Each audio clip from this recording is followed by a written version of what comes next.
तो मूवी के स्टार्ट में हमें दो आदमी दिखाई जाते हैं जो कि बेसिकली एक टैक्सी में होते हैं। एक टैक्सी को ड्राइव कर रहा होता है जबकि एक आदमी वहाँ बैठा होता है जिसने ब्लैक और रेड सूट पहना होता है। इस आदमी का नाम डेडपुल होता है जो कि इस मूवी का मेन कैरेक्टर है। ये कहीं जा रहा होता है और टैक्सी ड्राइवर से बातें कर रहा होता है। ये कहता है कि मैं अपने दुश्मन को ढूंढ रहा हूँ, 1 साल से ज्यादा का टाइम हो चुका है और मैं चाहता हूँ कि जल्दी उसे ढूंढ लूं और उसे खत्म कर दूं। तो टैक्सी ड्राइवर कहता है कि तुम उसे ढूंढ क्यों रहे हो? तो डेडपुल कहता है इसलिए ताकि मैं उससे बदला ले सकूं। उसने मेरे फेस का बहुत बुरा हाल कर दिया है। उसने मेरी बॉडी पर कई एक्सपेरिमेंट्स किए। डेडपुल उसको अपना मास्क उतार कर दिखाता है और कहता है कि ये लो खुद ही देख लो। इसी के साथ बातें करते करते जब वो बैक सीट पर देखता है तो उसका वेपन्स वाला बैग नहीं होता। वो टैक्सी ड्राइवर से कहने लगता है कि अरे यार बैग तो मैं वहीं पर भूल गया, अब मुझे सिर्फ 2 तलवारों से काम चलाना होगा। इस वक्त उसके पास सिर्फ 2 स्वर्ड्स यानी तलवारें थी और एक गन थी जिसके अंदर सिर्फ 12 बुलेट्स थी और मुझे इन्हीं से उनको खत्म करना होगा। अब टैक्सी ड्राइवर को उसकी बातें काफी अजीब और फनी लग रही होती हैं और वो चुपचाप सुन रहा होता है। अब डेडपुल वहीं ब्रिज पर उतर जाता है और बच्चों की तरह टांगे हिलाकर कोई ड्राइंग बनाने लगता है।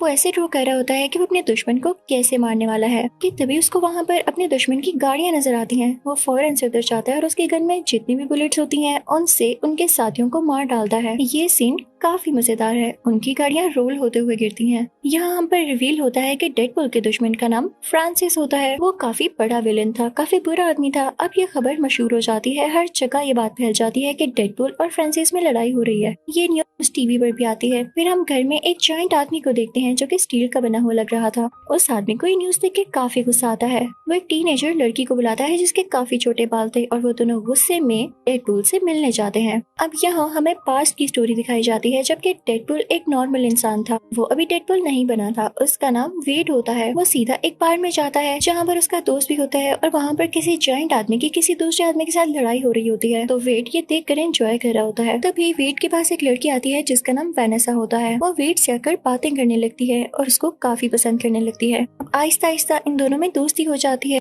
अब इनको एक साथ 1 साल हो चुका था, लेकिन एक दिन वेड बेहोश होकर गिर जाता है। जब होश आने पर वो अपने कुछ टेस्ट करवाता है तो उसे पता चलता है उसके ब्रेन, लिवर और लंग्स में कैंसर है। ये सुन के वो काफी परेशान हो जाता है और वेनेसा भी। अब सीन डेडपुल पर शिफ्ट होता है। लड़ते लड़ते फ्रांसिस वहाँ से भाग चुका था, लेकिन तभी वहाँ पर डेडपुल को आवाज आती है जैसे फ्रांसिस की बाइक उसके पीछे हो। जब डेडपुल पीछे मुड़कर देखता है तो वहाँ पर वाकई फ्रांसिस होता है। डेडपुल अपनी स्वर्ड फ्रांसिस के हाथ पार कर देता है। फ्रांसिस के नाक से काफी खून आ रहा होता है। डेडपुल कहता है कि मैंने आज अपना बदला ले लिया, तुम ही थे ना जिसने मेरी शक्ल का ये हाल किया। इसी के साथ डेडपुल अपना मास्क उतार कर उसे अपना फेस दिखाता है। तो फ्रांसिस कहता है ओह अच्छा तो तुम वो हो। अभी वो दोनों ये बातें कर ही रही होती हैं कि तभी पीछे से वो स्टील मैन आता है। वो वेट को उठा कर फेंकता है। यहाँ पर फिर से स्टोरी पास्ट के सीन में शिफ्ट होती है। वेनेसा वेट से कह रही होती है कि तुमने परेशान नहीं होना, मैं तुम्हारा साथ कभी नहीं छोड़ूंगी, हम मिलकर इसका इलाज करवाएंगे। तो वेट कहता है कि नहीं वेनेसा, मैं तुम्हें इस तरह से नहीं देख सकता, मुझे कुछ हो गया तो तुम्हारा क्या होगा, मैं इस तरह से नहीं चाहता।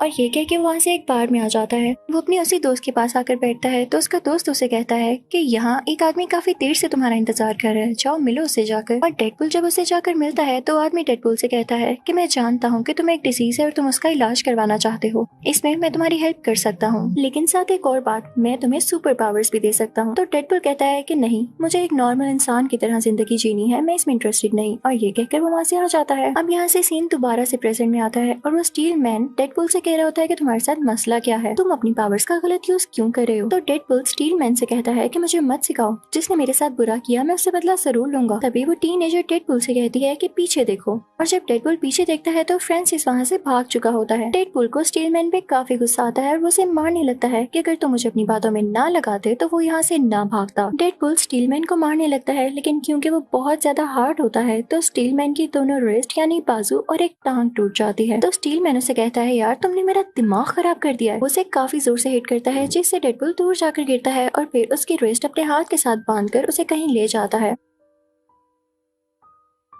अब डेडपुल यहाँ काफी अजीब हरकत करता है। उसे कहने की जगह कि मेरा हाथ खोल दो या वो लोग खुद खोलने की जगह वो अपना हाथ ही काट लेता है। उसके हाथ से काफी खून आने लगता है। कोई नॉर्मल इंसान होता तो वो तो मर ही जाता, लेकिन ये सीक्रेट भी मैं आपको बाद में बताऊंगी कि डेडपुल क्यों नहीं मरा। अब ऐसा करने के बाद डेडपुल ब्रिज से नीचे जंप लगा देता है और एक चंक ट्रक में गिरता है। अब यहाँ से सीन दोबारा से पास्ट में आता है जब डेडपुल एक नॉर्मल इंसान था यानी वेट। वो बेहोश हुआ होता है और जब उसकी आंख खुलती है तो वो किसी जगह पर होता है और उसके आसपास दो लोग होते हैं, एक मेल और एक फीमेल। वो दोनों उसकी बॉडी में कुछ इंजेक्ट करते हैं। वो लोग उसकी बॉडी पर तरह तरह के एक्सपेरिमेंट्स करते हैं और उसे काफी टॉर्चर करते हैं कि उस बेचारे की हालत खराब होने लगती है। कभी उसे इलेक्ट्रिकल शॉक्स दिए जाते हैं, कभी उसे बर्फ जैसे ठंडे पानी में रखा जाता है, कभी उसे बहुत ज्यादा मारा जाता है, यानी सब ऐसी चीजें जिससे वो टॉर्चर फील करे। ये वेट के साथ इसलिए किया जा रहा था ताकि उसकी बॉडी में कुछ चेंजेस आए, लेकिन अभी तक उसकी बॉडी में कोई चेंज नहीं आया था। और ये वो इसलिए कर रहे थे ताकि वेट की बॉडी में कुछ म्यूटेशंस आए और उसमें सुपर एबिलिटीज आए। अब वेट को एक जगह पर बांध कर लेटा दिया जाता है। उसके साथ एक और पेशेंट होता है, उसको भी ये लोग टॉर्चर कर रहे थे। वो वेट को बताता है कि इस डॉक्टर का नाम फ्रांसिस है। यानी अब आपको पता चला कि ये वही फ्रांसिस है जिसके पीछे डेडपुल है, और ये उसके पीछे क्यों है ये भी सुन ले। अब फ्रांसिस वेट के पास दोबारा आता है और उसे एक ऐसे चैम्बर में डाल देता है जिसमें बिल्कुल भी ऑक्सीजन नहीं होती। उधर जाते ही वेट को सांस आना बंद हो जाता है। उसकी बॉडी काफी अजीब होने लगती है, जैसे उस पर किसी ने एसिड फेंक दिया हो और वो चलने लगी हो। फ्रांसिस उससे बातें करने लगता है, लेकिन वेट चुप होता है। और जैसे ही फ्रांसिस जाता है तो वेट अपने मुंह से एक मैच स्टिक निकालता है। उसके चैम्बर से एक पाइप कनेक्टेड था जो कि सीधा सिलेंडर तक जाता था। मैच स्टिक जलाकर वहाँ फेंक देता है। पाइप आग पकड़ लेता है और पूरी लैब को आग लग जाती है। अब वेट वहाँ से बाहर निकल आता है और फ्रांसिस पर अटैक करने लगता है, लेकिन फ्रांसिस उसे पुश करता है जिससे वेट नीचे गिर जाता है क्योंकि उसकी बॉडी काफी वीक हो चुकी थी। दोनों में बहुत लड़ाई होती है, लेकिन वेट उसका सामना नहीं कर पाता।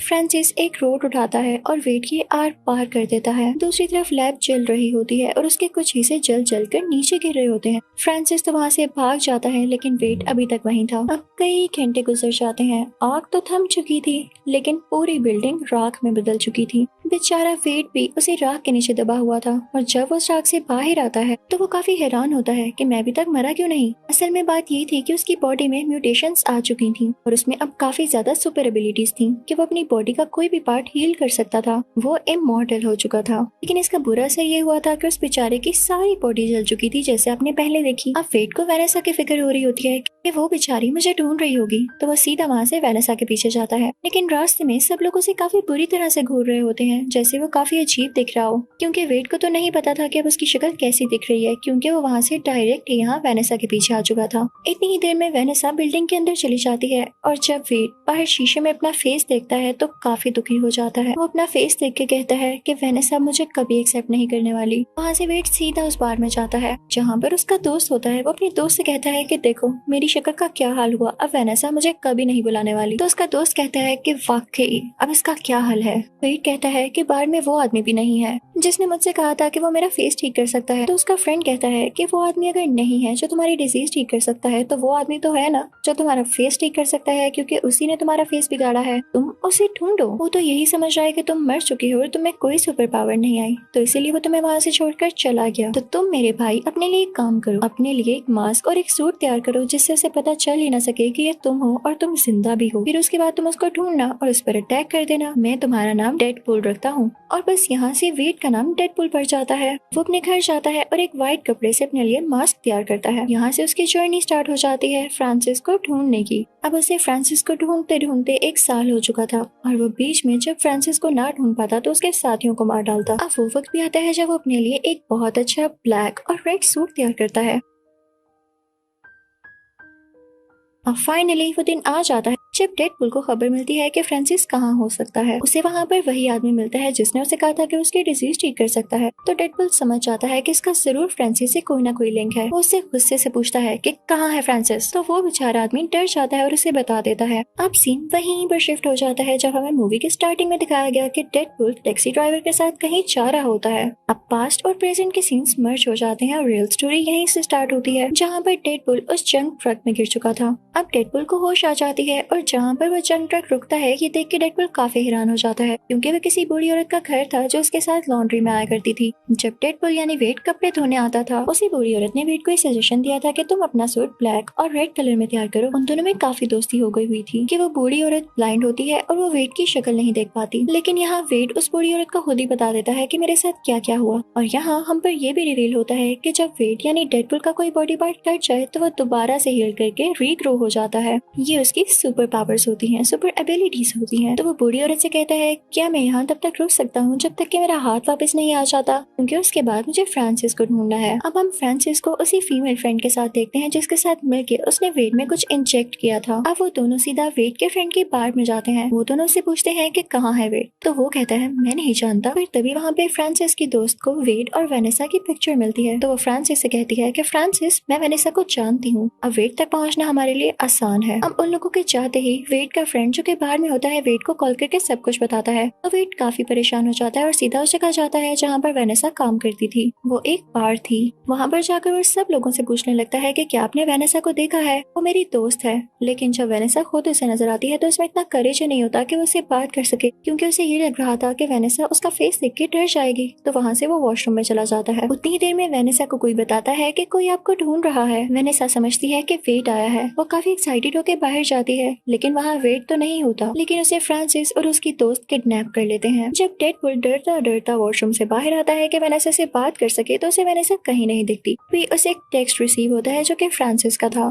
फ्रांसिस का एक फेक नाम भी होता है जो कि एजेक्स होता है। इसी नाम से उसने टेक्स्ट भी किया होता है। कहता है कि अगर तुम चाहते हो कि वेनेसा तुम्हें वापस मिल जाए तो इस लोकेशन पर आ जाओ। फिर डेडपूल अपने घर जाता है और सारे वेपन्स ले लेता है। ये अपने साथ स्टीलमैन और उस टीनेजर को भी ले लेता है और वही टैक्सी पकड़ता है जिस पर ये पहले जा रहा था। अब ये लोग जंक यार्ड पहुंच जाते हैं जहाँ पर इनको फ्रांसिस ने बुलाया था, लेकिन डेडपूल यहाँ पर फिर से अपना वेपन्स वाला बैग टैक्सी में भूल जाता है। डेडपूल कहता है कि यार मेरे पास तो अब स्वर्ड ही है, क्या मैं स्वर्ड से ही लड़ूंगा। तभी वहाँ पर फ्रांसिस के साथी आ जाते हैं और ऊपर कंटेनर पर फ्रांसिस और उसकी दोस्त खड़े होते हैं। फ्रांसिस अपनी दोस्त को नीचे भेजता है जो कि इन तीनों से फाइट करने लगती है, लेकिन टीनेजर भी काफी तेज होती है, वो उससे फाइट करने लगती है। मैन बड़े बड़े टायर्स उठाकर फ्रांसिस के साथियों पर फेंकने लगता है। तीनों काफी अच्छे से फाइट कर रहे होते हैं, लेकिन जब डेडपूल देखता है कि उसके साथी फ्रांसिस के साथियों को रोके हुए हैं, तो इस बात का फायदा उठाते हुए वो फ्रांसिस तक पहुंच जाता है, जो कंटेनर के ऊपर होता है। यहाँ पर फ्रांसिस और डेडपूल की काफी लड़ाई होती है। नीचे फ्रांसिस की दोस्त ने स्टीलमैन का गला काफी जोर से दबा कर रखा होता है, लेकिन जब टीनेजर ये देखती है तो अपनी सारी पावर्स यूज करके उस लड़की की तरफ फेंकती है और वहाँ पे काफी बड़ा ब्लास्ट होता है और वहाँ के सारे कंटेनर्स मूव करने लगते हैं। वेनेसा भी एक ग्लास चैम्बर में होती है, वो भी नीचे गिरने लगता है। अब फ्रांसिस तो कंटेनर से नीचे गिर जाता है, लेकिन जब वेनेसा का चैम्बर नीचे गिरने लगता है तो डेडपूल उसे बचा लेता है। इसके बाद वो वेनेसा को उसमें से निकालता है, लेकिन फ्रांसिस वहाँ दोबारा आकर डेडपूल पर अटैक कर देता है, लेकिन डेडपूल हील होकर दोबारा से उसके ऊपर आ जाता है और उसके ऊपर बैठ जाता है। अब किसने कहा था फ्रांसिस को कि वो डेडपूल को सुपर एबिलिटीज दे कि बाद में वो उसी पे भारी पड़ जाए। डेडपूल फ्रांसिस को काफी मारता है। फ्रांसिस के नाक और मुंह से काफी खून आने लगता है। अब डेडपूल फ्रांसिस से कहता है कि मेरा फेस ठीक करो। अब तो फ्रांसिस हंसने लगता है, हा हा हा, तुम्हें लगता है कि मैं तुम्हारा फेस ठीक करूंगा? तो डेडपूल कहता है कि अच्छा ऐसी बात है।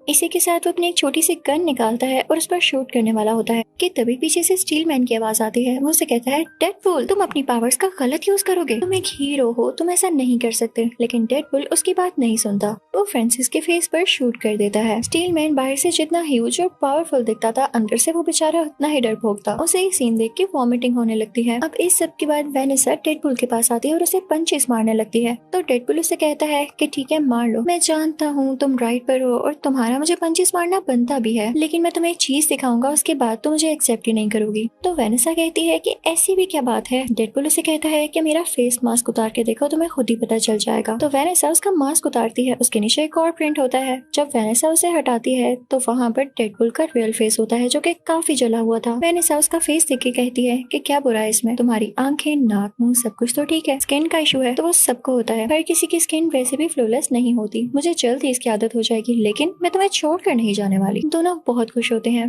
दोबारा से सुलह कर लेते हैं। तो यहीं डेडपूल पार्ट 1 खत्म होता है। Now we are starting part 2। तो पार्ट 2 के स्टार्ट में हम डेडपूल को देखते हैं जो कि काफी सैड अपने अपार्टमेंट में बैठा होता है। वो अपने अपार्टमेंट को आग लगा देता है क्योंकि वो जिंदा नहीं रहना चाहता था और सुसाइड कर रहा था। अब हमें पास्ट का सीन दिखाया जाता है कि डेडपूल सुसाइड क्यों करना चाह रहा था। हमें एक फाइटिंग सीन दिखाया जाता है जिसमें डेडपूल अपने कुछ दुश्मनों से लड़ रहा होता है जो कि काफी बुरे लोग होते हैं, लेकिन उनमें से एक आदमी वहाँ से भाग जाता है। तो डेडपूल कहता है कि इसको तो मैं बाद में देख लूंगा, पहले मुझे वेनेसा से मिलना है, क्योंकि इन दोनों को एक साथ रहते हुए पूरे 2 साल हो चुके थे और इसने उसको विश करना था। लेकिन जब डेडपूल घर जाता है तो वहाँ पर वही आदमी आ जाता है जो कि वहाँ से भाग गया था। वो यहाँ वेनेसा को मार डालता है। जब डेडपूल ये देखता है तो उसे काफी दुख होता है। वो उस आदमी के पास जाता है और उसे ट्रक के नीचे देकर मार देता है। फिर वो वापस वेनेसा के पास आता है। वो काफी उदास होकर कहता है कि मेरी वजह से ही तुम मरी, मैं तुम्हारी मौत का बदला जरूर लूंगा। नो डाउट वो उस आखिरी आदमी को भी मार चुका था, लेकिन वो उन सब लोगों लोगों को खत्म करना चाहता था जो उसके लिए बुरे थे, जो किसी की बिला वजह जान लेते हैं बिना किसी रीजन के। उसे वेनेसा की बहुत याद आया करती थी और वो कई तरह से अपनी जान लेने की कोशिश करता था। कभी वो बिल्डिंग से नीचे जंप लगा देता, कभी उसके अंदर रोड्स घुस जाती,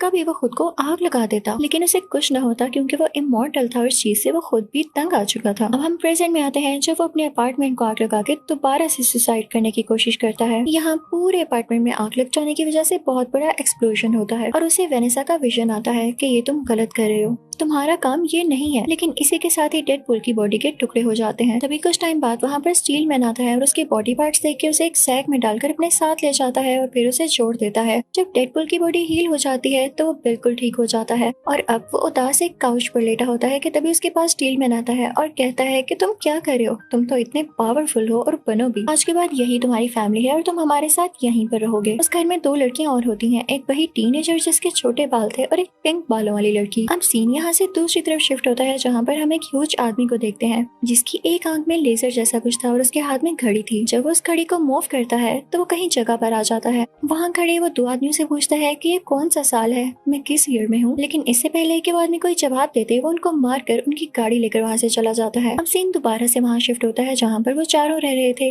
यानी डेडपूल, स्टील मैन, पिंक बालों वाली लड़की और वो टीनेजर। ये सब अपनी टीम को एक्स मैन की टीम कह रहे होते हैं। अब टीनेजर स्टील मैन से कह रही होती है कि आपको बहुत ट्रस्ट है ना डेडपूल पर, मुझे तो डेडपूल बिल्कुल भी कंसिस्टेंट नहीं लगता है, ये कुछ भी ठीक से डिसाइड नहीं कर पाता, कभी सुसाइड करने की ट्राई करता है और कभी कुछ ज्यादा इमोशनल हो जाता है। तो डेडपूल फौरन से बोल पड़ता है कि तुम लोग परेशान नहीं हो, मैं खुद को ठीक करूंगा, मैं जितने दिन इस घर में रहा मैंने बहुत कुछ सीखा और हम बहुत अच्छी एक्समैन टीम बनेंगे।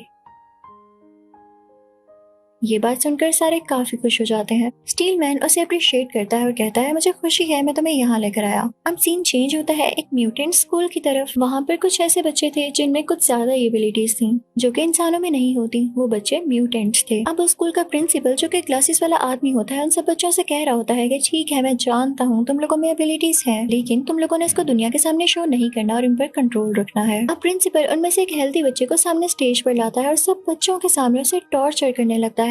बच्चों से कहता है कि अगर अपनी एबिलिटीज को कंट्रोल ना किया तो आप लोगों के साथ भी यही किया जाएगा ताकि आप ये सीख लें कि कंट्रोल कैसे किया जाता है। पता नहीं कैसा स्कूल था ये। तभी हम उस घर को देखते हैं जहाँ पर वो चारों यानी एक्समैन टीम रह रही थी। तभी स्टील मैन डेडपूल के पास आता है और उसे कहता है कि एक मसला हो गया है और हमें उस जगह पर जाना है। अब जहाँ मसला हुआ था वो उसी म्यूटेंट स्कूल के बाहर वाला हिस्सा था जहाँ पर वो हेल्दी बच्चा टॉर्चर किए जाने की वजह से काफी तंग आ चुका था और बाहर आकर 2 पुलिस कार्स को डैमेज कर चुका था। उसकी एबिलिटी थी कि वो हाथों से आग फेंक सकता था। अब जनाब वहाँ पर ये एक्समैन टीम भी पहुंच जाती है और उस बच्चे को आराम से रोकने की कोशिश करती है, लेकिन वो बच्चा डेडपूल पर और उन लोगों पर अटैक कर देता है, जिसके बाद पुलिस इसके गले में एक डिवाइस डाल देती है। उसी टाइम वेड यानी डेडपूल नोट करता है कि उसकी गर्दन पर कोई निशान है, यानी ये बच्चा ऐसे ही अग्रेसिव नहीं हुआ, इसके साथ जरूर कोई जुल्म हुआ है। तो डेडपूल भी स्कूल के बाकी स्टाफ पर अटैक कर देता है, जिसकी वजह से पुलिस उसके गले में भी वो डिवाइस डाल देती है। इनफैक्ट ये ऐसी डिवाइस थी जो किसी की भी सुपर एबिलिटीज को कंट्रोल में कर सकती थी। जिसके गले में भी ये डिवाइस होती वो अपनी एबिलिटीज को ठीक से यूज ही न कर पाता और सबसे बड़ी बात ये डिवाइस खुद से उतर भी नहीं सकती थी। अब यहाँ पे उस हेल्दी बच्चे को और डेडपूल को एक साथ उधर म्यूटेंट सेल में लेकर जाया जाता है जहाँ पर और भी लोगों को पकड़ कर लेकर आया गया था और उन्हें सूट भी पहनाया जाता है जैसे क्रिमिनल्स का हो। अचानक से वेट यानी डेडपूल को दर्द होने लगती है क्योंकि जब तक उसकी एबिलिटीज उसके पास थी उसे अपनी कैंसर की डिजीज फील ही ना हुई, लेकिन क्योंकि उसके गले में डिवाइस थी और उसकी एबिलिटीज उसके पास नहीं थी तो उसे काफी दर्द हो रहा था क्योंकि उसका कैंसर वापस आ रहा था। तो वो हेल्दी बच्चा बोलता है कि ये हमारी गलती है कि हम अपने लिए स्टेप नहीं लेते, अच्छा खासा मैंने स्टेप लिया लेकिन पुलिस ने आके वहाँ सब कुछ खराब कर दिया। वो लोग जानते ही नहीं कि स्कूल का प्रिंसिपल कितना बुरा आदमी है, उसने मुझे इतना मारा, इतना टॉर्चर किया और जैसे ही मैं इस सेल से निकलूंगा मैं उसे मार डालूंगा। और इसके बाद वो दोनों खाना खाने लगते हैं।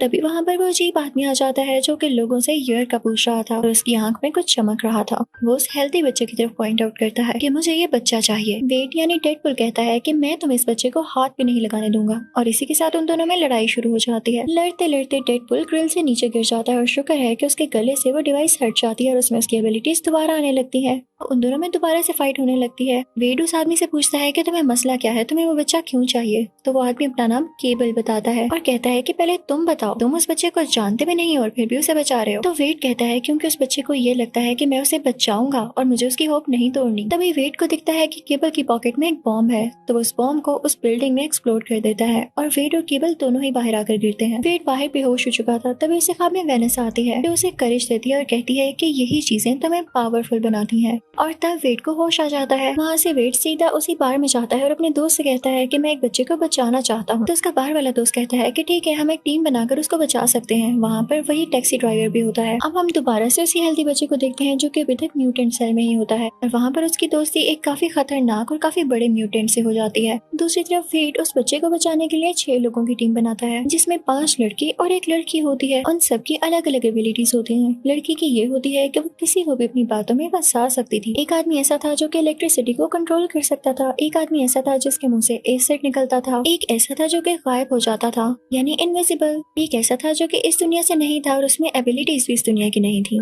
और एक मूंछों वाला आदमी जिसके पास कोई एबिलिटी नहीं थी तो उसे सिर्फ फॉर्मेलिटी के लिए रख लिया गया था। दूसरी तरफ हम केबल को देखते हैं। वो वेड के बार वाले दोस्त को किडनैप कर लेता है और उससे पूछता है कि मुझे बताओ कि वो म्यूटेंट बच्चा कहाँ पर है, साथ ही साथ वेड चाहता क्या है। तो वेड का वो बार वाला दोस्त काफी डर जाता है और उसे सब कुछ बता देता है और ये भी कि वेड के क्या प्लान्स हैं। अब वेड को खबर होती है कि उस म्यूटेंट बच्चे को किसी दूसरे सेल में शिफ्ट कर रहे हैं, तो इसके पास अच्छा मौका था उस बच्चे को बचाने के लिए। तो अपनी सारी टीम को पैराशूट्स पर लेकर उड़ता है और उन पुलिस कार्स का पीछा करने लगता है जिसके अंदर वो म्यूटेंट बच्चा था। उस टीम में से सिर्फ एक ही लड़की होती है, वही कर्ली बालों वाली लड़की जो कि पुलिस की कार में बैठ जाती है। अब बाकी लोग भी उस कार के अंदर जाना चाहते थे लेकिन उनसे पहले ही केबल अंदर चला जाता है और उस कर्ली बालों वाली लड़की से लड़ाई करने लगता है। लेकिन तभी वहाँ पर डेडपूल भी आता है जो कि अपनी साथी को बचा लेता है। इतनी देर में उस म्यूटेंट बच्चे ने अपना ग्लास चैम्बर खोल लिया होता है और साथ ही साथ वो उस म्यूटेंट को भी बचा लेता है जो कि काफी जायंट था और उससे दोस्ती कर ली थी उसने। वो म्यूटेंट बच्चा जैसे ही डेडपूल को देखता है तो कहता है कि जब मुझे बचाने का टाइम आया तो तुम वहाँ से भाग गए और अब आ गए हो। अब ये मेरा अच्छा दोस्त बन चुका है। उस जायंट म्यूटेंट की तरफ इशारा करता है और इसके बाद वो जायंट म्यूटेंट डेडपूल की बॉडी के 2 हिस्से कर देता है और फिर वो बच्चा उस जायंट म्यूटेंट को अपने साथ लेके चला जाता है। उसके बाद कर्ली बालों वाली लड़की आती है और वेड यानी डेडपूल के दोनों हिस्सों को अपने साथ लेकर चली जाती है। अब वेड को घर ले जाया जाता है। यहाँ पर वो बूढ़ी औरत भी होती है और यहाँ पर वेड काफी फनी लग रहा होता है क्योंकि उसकी टांगे रीग्रो कर रही होती हैं जैसे किसी बेबी की हो। वो वेट कर रहा होता है कि कब उसकी टांगे ठीक हो और कब वो उस बच्चे को बचाने जाए। तभी वहाँ पर केबल आ जाता है और उससे आराम से बात करता है। कहता है कि मैं तुम्हें अपने सारे कंसर्न्स बताता हूँ, मैं क्यों नहीं उस बच्चे को बचाना चाहता और तुम्हारी सोच भी गलत है जो तुम सोच रहे हो कि अभी भी तुम उस बच्चे को बचाना चाहोगे। अगर मैं तुम्हें बताऊँ कि मैं इस बच्चे को क्यों नहीं बचाना चाहता तो सुनो, मैं फ्यूचर से आया हूँ, मेरी एक छोटी सी बेटी है और एक बहुत अच्छी वाइफ है। अब ये बच्चा बड़ा होकर मर्डरर बनेगा और मेरी फैमिली को मार डालेगा। अभी भी वो स्कूल के प्रिंसिपल को मारने जा रहा है और क्या तुम्हें नहीं लगता कि इसके बाद उसे मर्डर्स करने की आदत हो जाएगी। मैं सब जानता हूँ कि उसने क्या करना है बड़े होकर, लेकिन अब मसला है मैं तुम्हारी हेल्प के लिए क्यों आया हूँ, क्योंकि पहले वो अकेला था और मैं अकेला ही उसे पकड़ सकता था, लेकिन अब उसके साथ वो जायंट म्यूटेंट है और मुझे तुम्हारी जरूरत है क्योंकि तुम ही उसे हरा सकते हो। मैं मानता हूँ कि तुम काफी स्ट्रॉन्ग हो। तो डेडपूल कहता है कि ठीक है, मैं तुम्हारे साथ आऊंगा, लेकिन मुझे प्रॉमिस करो कि तुम जाते ही उसे मारोगे नहीं बल्कि प्यार से समझाओगे। हो सकता है कि वो हमारी बात समझ ले। अब उन दोनों में डील हो जाती है और वो लोग वहाँ से जाने लगते हैं। अब वो लोग वहाँ से जाने लगते हैं तो रास्ते में वेड एक्समैन हाउस पे रुकता है जहाँ पे वो स्टील मैन होता है। वो उसे बुलाता है तो वो कहता है भाई तुम्हारे मसले खत्म नहीं होते, मैं नहीं आऊंगा। डेडपूल और केबल के साथ वो कर्ली बालों वाली लड़की भी होती है, लेकिन जब तक वो पहुँचते हैं तो इतनी देर में वो बच्चा और जायंट म्यूटेंट उस स्कूल के अंदर जा चुके होते हैं। वो बच्चा अंदर जाकर प्रिंसिपल को मारने ही वाला होता है कि तभी वो जायंट म्यूटेंट बाहर आकर उन लोगों से मुकाबला करने लगता है। लेकिन वेड, केबल और वो कर्ली बालों वाली लड़की मिलकर भी उस जायंट म्यूटेंट का कुछ नहीं बिगाड़ पा रहे थे। अभी वहाँ पर स्टील मैन आ जाता है, यानी था वो भी दिल का अच्छा करना चाहता था वो मदद, लेकिन उसमें सेल्फ रिस्पेक्ट थोड़ी ज्यादा थी जो कि अच्छी बात भी है। वो आकर उस जायंट म्यूटेंट से लड़ने लगता है और कर्ली बालों वाली बच्ची स्कूल के अंदर चली जाती है ताकि उस बच्चे को रोक सके। वो अंदर जाकर पहले तो सारे बच्चों को वहाँ से बाहर निकालती है। अब केबल और डेडपूल उस बच्चे के पास आते हैं। बाहर स्टील मैन के पास वो टीनेजर भी आ जाती है और वो दोनों मिलकर उस जायंट म्यूटेंट को मार डालते हैं। अब वो बच्चा प्रिंसिपल को अंदर मारने ही वाला था, तो ये देखते हुए केबल उस बच्चे को मारने लगता है, लेकिन डेडपूल उसे रोकता है कि तुमने कहा था कि हम इसे समझने का एक मौका जरूर देंगे, इसे एक चांस देंगे। अब डेडपूल उस हेल्दी बच्चे को समझाने लगता है कि देखो, अगर तुम प्रिंसिपल को इसलिए मार रहे हो कि वो तुम लोगों को टॉर्चर करता है, तो तुम भी उसे मारने के बाद एक मर्डरर बन जाओगे और कोई तुम्हें अच्छा नहीं समझेगा, तो उसमें और तुम में फर्क क्या रह जाएगा। इसी के साथ वो उस बच्चे की तरफ बढ़ता है और उसे कहता है कि मैं तुम्हें हमेशा से बचाना चाहता था, इसीलिए तो यहाँ पर आया हूँ। लेकिन उस बच्चे को डेडपूल की बातों पर यकीन नहीं आता, अपने हाथों से आग निकालता है और उसे जोर से पुश करता है जिससे वो दूर जाकर गिरता है। अब डेडपूल जब गिरता है तो उसे काफी दुख होता है। वो अपने गले में वही डिवाइस पहन लेता है। हेल्दी बच्चे से कहता है कि ठीक है, अगर तुम्हें शक है कि मैं तुम्हें कोई नुकसान पहुंचाऊंगा तो ठीक है, मैंने डिवाइस पहन ली, मेरी सारी एबिलिटीज खत्म हो गई, अब मैं मर सकता हूँ तो तुम मुझे मार लो। लेकिन केबल इसी के साथ ही उस बच्चे को शूट करने लगता है और वो गोली चला देता है, लेकिन तभी बीच में डेडपूल आ जाता है, गोली उसको लग जाती है। यहाँ पर हेल्दी बच्चा फौरन से वेट के पास भाग कर आता है और उसे सॉरी करता है, लेकिन अब काफी देर हो चुकी थी। अब क्योंकि वेट यानी डेडपूल के गले में डिवाइस थी तो उसके बॉडी पार्ट्स हील नहीं हो सकते थे और इसी के साथ वो मर जाता है। मरने से पहले वो सबसे कहता है कि अगर मुझसे कोई गलती हो गई हो तो माफ कर देना, मेरा तुम लोगों के साथ अच्छा टाइम गुजरा। मरने के बाद वो वेनेसा के पास पहुंच जाता है तो वेनेसा उसे गले से लगाकर कहती है कि तुम इतनी जल्दी आ गए, अभी तो दुनिया को तुम्हारी जरूरत थी, तुम वापस एक्समैन टीम में जाओ। उधर केबल को भी काफी दुख हो रहा होता है कि उसने क्या कर दिया। वो अपनी वॉच को मूव करने लगता है, इससे टाइम रिवर्स हो जाता है और ये उसके पास आखिरी चांस था जो कि उसने अपनी बीवी और बेटी से मिलने के लिए रखा था। टाइम वहीं पर आ जाता है जहाँ पर डेडपूल को गोली लगने वाली होती है। गोली उसे वहीं पर लगती है जहाँ पर उसकी पॉकेट में कॉइन होता है और लकीली वो बच जाता है। तो डेडपूल अब केबल से कहता है कि तुमने मेरी खातिर अपना आखिरी चांस क्यों जाया किया। तो केबल कहता है जैसे तुमने मेरी हेल्प की वैसे ही मैंने तुम्हारी हेल्प की, तुमने इस बच्चे को मर्डर करने से रोक लिया, इसका मतलब बड़ा होकर ये मेरी बेटी और मेरी बीवी का भी मर्डर नहीं करेगा, तो मेरी फैमिली सेफ है। मैं यहाँ कुछ देर इंतजार करूंगा और अपनी फैमिली के पास वापस चला जाऊंगा। वो सारे लोग वहाँ से जाने लगते हैं, तभी पीछे से स्कूल का प्रिंसिपल आता है और उन्हें बुरा भला कहने लगता है। वो उनको ब्लैकमेल करता है कि मैं तुम्हें मार दूंगा। तभी टैक्सी ड्राइवर वहाँ पे आता है और कहता है कि तुम मारोगे हमें। इसी के साथ वो अपनी टैक्सी उसके ऊपर चला देता है, कहता है कि ये लो मैंने तुम्हें मार दिया। अब मूवी की लास्ट सीन में हम देखते हैं कि केबल की वॉच को टीनेजर और वो पिंक बालों वाली लड़की ठीक कर देते हैं और फिर बाद में उसको वेट भी यूज करता है वेनेसा से मिलने के लिए। इसी के साथ ये मूवी यही एंड हो जाती है। Thank you for watching.